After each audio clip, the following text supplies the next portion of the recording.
Bleuets, bleuets, bleuets. Qu'est-ce que je vais faire avec ces bleuets? Bon matin. Je vous fais une petite vidéo pour vous présenter une autre astuce que j'utilise anti-gaspi. Premièrement, les petits bleuets que vous venez de voir, c'est pour faire gâteau. C'est l'anniversaire aussi de ma fille. Mes deux enfants sont très proches. Hier, je vous parlais de l'anniversaire de mon fils. C'est pas rare qu'ils ont été fêtés ensemble. La plupart du temps, ils ont été fêtés ensemble.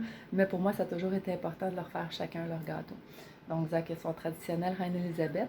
Ma belle Ariane, bien plus chocolatée, mais ce matin, j'ai été plus de saison. Comme j'avais des super beaux bleuets dans mon panier bio hier, ben, j'ai décidé, pourquoi pas de quoi de citronner avec ça. Je pense que ça serait bon. Fait que j'ai concocté comme une espèce de petit caramel qui est en train de chauffer en ce moment, que je vais venir couler sur mes bleuets. Et par la suite, je vais mettre mon mélange à gâteau par-dessus. Donc, ce que j'ai fait, j'ai pris une base de gâteau blanc. J'avais un citron frais, fait que j'ai fait mon zeste et j'ai extrait le jus du citron. Par contre, pour moi, ça ne goûtait pas encore assez. Et c'est là que je vais vous partager mon astuce. Je vous montre. Voilà. Qui est de la petite poudre de pleure de citron. Dans le fond, ce que je fais, c'est que je récupère mes pleurs. Ah oui, et je vais vous le dire par la suite. Ce que je voulais vous montrer aussi, quand je fais un gâteau au citron, au lieu de mettre de la vanille, je mets de l'essence de mélilo. Là, c'est plus l'image, le Gourmet Sauvage a changé leur image. Mais c'est notre vanille boréale du Québec. Je vous l'ai déjà présenté dans une de mes vidéos. C'est une petite fleur blanche. Donc, on extrait l'essence. On en prend énormément. D'où le coût de l'essence. Hein. Mais c'est tellement bon dans un gâteau au citron. Un gâteau au citron pavot avec l'essence de mélilo. Mon astuce pour mes petites pleurs ici, c'est que c'est une autre chose qu'on gaspille. On presse le citron, on jette. Premièrement, citron bio, les agrumes, s'il vous plaît, le plus possible.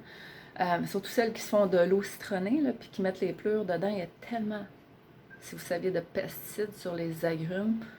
Si vous faites ça, de l'eau citronnée comme ça pour votre santé, s'il vous plaît, prenez bio parce que finalement, votre eau n'est pas très santé. C'est un bête pesticide plus qu'un bête citron. Donc, ce que je fais, mes citrons bio, avant de venir les écraser quand je suis en mode récupération, ben, je vais venir couper la fleur fine, fine, fine. Pas de blanc, parce que c'est trop, ça laisse une amertume. Donc, juste vraiment la pleure. Et je fais déshydrater. Et par la suite, je viens la broyer en poudre, comme ça. Fait que ça me permet d'aromatiser mes choses. Au lieu de m'acheter de l'essence artisanale. Heureusement, il y en a de la bio aujourd'hui là, dans les essences. J'en ai aussi. Là, je suis pas...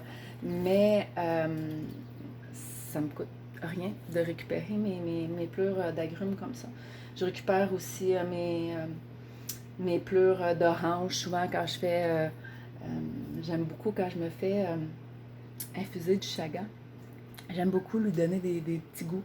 Souvent, ben, ça va être comme ça, avec mes pleurs d'orange, comme ça, déshydratées, que je vais venir ajouter à l'intérieur de l'anis étoilé. Bon, j'aime les épices, anis étoilé, cannelle, cardamome, ces choses-là.